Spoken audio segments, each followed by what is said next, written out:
I'm delighted to be today with Juan Huat, who is not only the lead of cybersecurity for Cisco in ASEAN, but also a fellow band member in the firewalls. But we're not here today to talk about music. Today we're here to talk about cybersecurity, and particularly in ASEAN. The RSA Conference just happened in March. Cisco made some announcements. Can you tell me what we announced there? Yeah, so firstly, RSA Conference is a global cybersecurity conference, right, which is held annually in the US. It's the largest. It's the largest every year, right, and it gathers all the cybersecurity vendors, customers as well, with the objective of discussing the evolving threats and the innovations, right, to help organizations protect themselves. So obviously this year, the whole focus is about AI and agentic security, well, and for a very good reason, right? With the kind of volume and data that organizations have got to process to protect themselves, things have got to be done at machine speed. So it's no longer about human versus the adversary, and the adversaries are using AI as well, right? So it's how you use AI to really protect yourself against AI attacks coming from the adversaries. So this is the whole main theme in RSA. Now, Cisco ourselves, we have a lot of focus on Agentic AI as well, with three key pillars. Number one, as organizations starts to deploy AI agents inside the organizations, how to protect the agents from the world. Secondly, how to protect the world from the agents.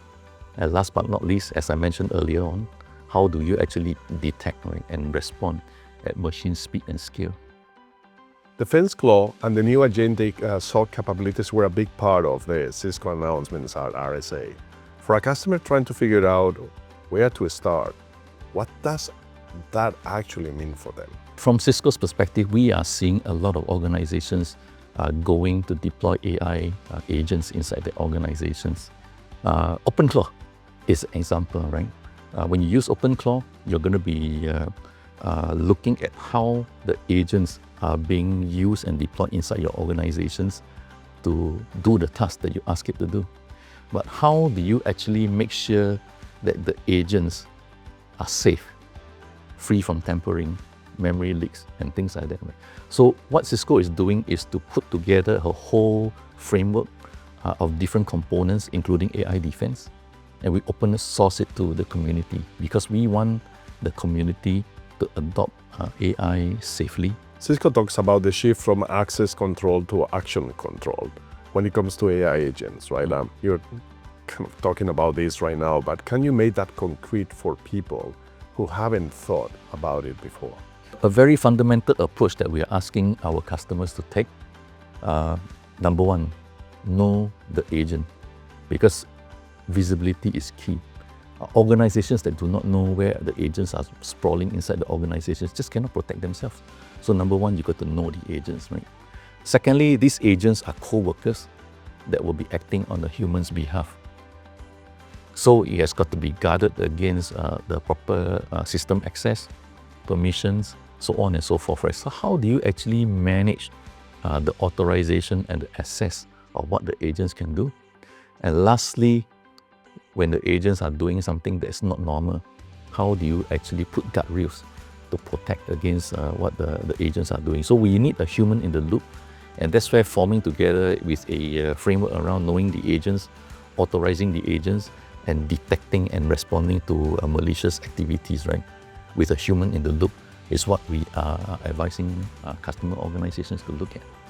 As I hear you, it could feel scary, right? All these cybersecurity threats, the AI agents, and many of my friends in other companies, they see security as one of the things they do need to address, right? And I often tell them this is like the recent Artemis mission, right? We don't improvise, sending a rocket to the moon. It's all well planned ahead, and I think the part that maybe we need to make more emphasis is that as you deploy AI, you do need to have this thinking ahead from a cybersecurity perspective. Is that the way your customers are seeing it as well? Or? Yes, in fact, the whole fundamental philosophy for security hasn't really changed. Number one, you need to be able to detect so that you know what's inside your organization. Again, it comes back to visibility, right? If you can't see, you cannot protect. Correct. Secondly, there has got to be a mechanism to do validation. Once you know that some assets is inside your environment, how do you validate that these assets are safe, is doing the right thing? And last but not least, after you detect and validate that the assets are doing something that's abnormal, how do you actually put guardrail to protect against such actions, right? So the whole realm of phase one, detecting, validating, and then Taking action, basically. taking action is very important. So that hasn't changed, but AI is introducing the whole machine scale and speed, right? And that's where organizations need to be able to respond in that manner as well. You know, you were talking before about encrypted traffic. This is one of the things also comes up often. Hey, if it's encrypted, how can AI, be attacked from a security perspective? Oh, okay. If something is encrypted attacking you, how can you defend it, right? This is something that we have solved for, right? We see a lot of organizations dealing with this encrypted traffic in different manners.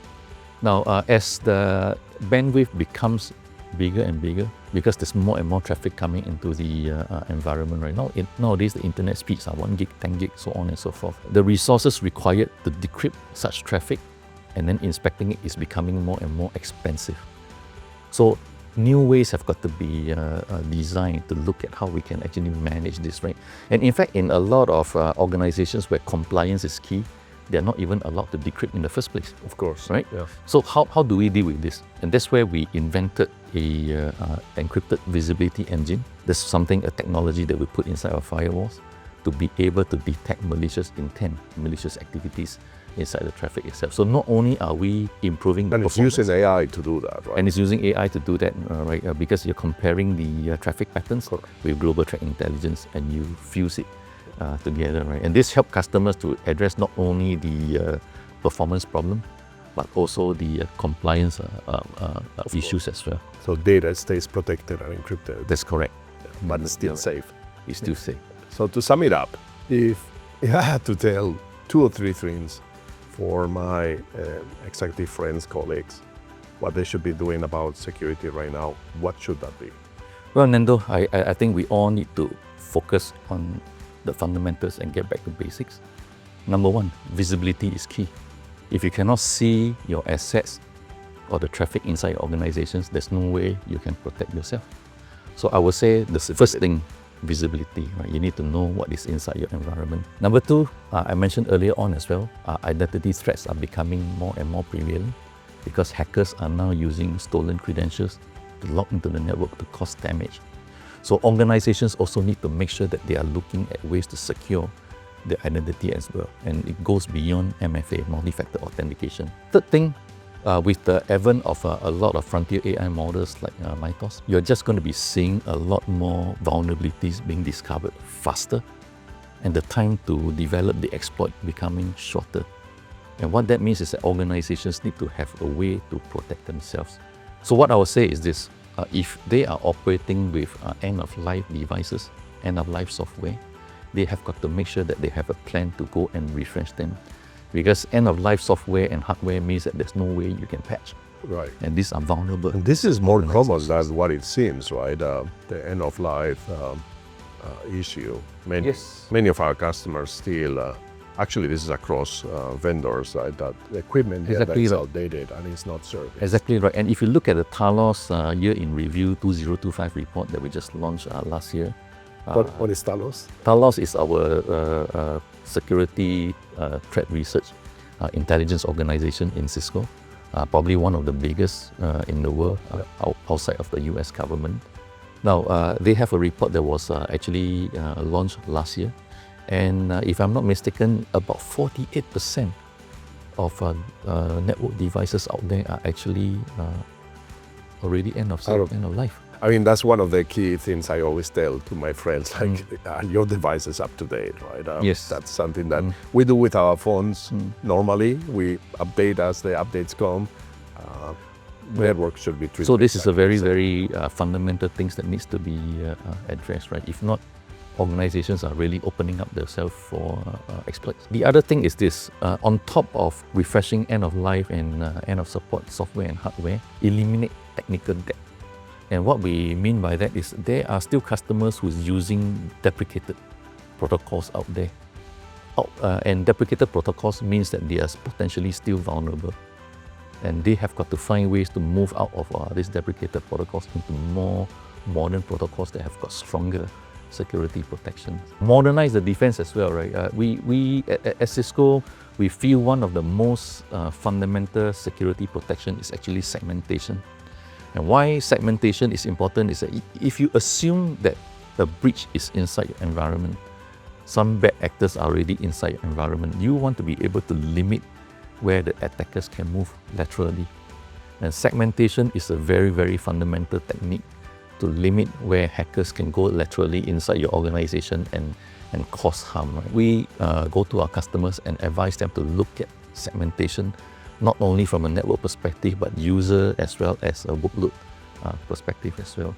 And also look at modern innovations. For example, Cisco launched Live Protect, which is a technology that we put inside our routers and switches to enable it to provide compensating control, right? to suppress vulnerabilities from being exploited while patches are being developed, tested, and then rolled out inside the organizations. So it's more than just doing it the same old way, but with the machine speed and how much faster exploits and vulnerabilities are being detected and exploited, right? There has got to be new way to defend themselves using innovations. So the good news is that there's answers for all these threats. There's ways to protect yourself, right? And the question is how you create that plan that's comprehensive, right, to address those threats. That's the next thing I'll tell.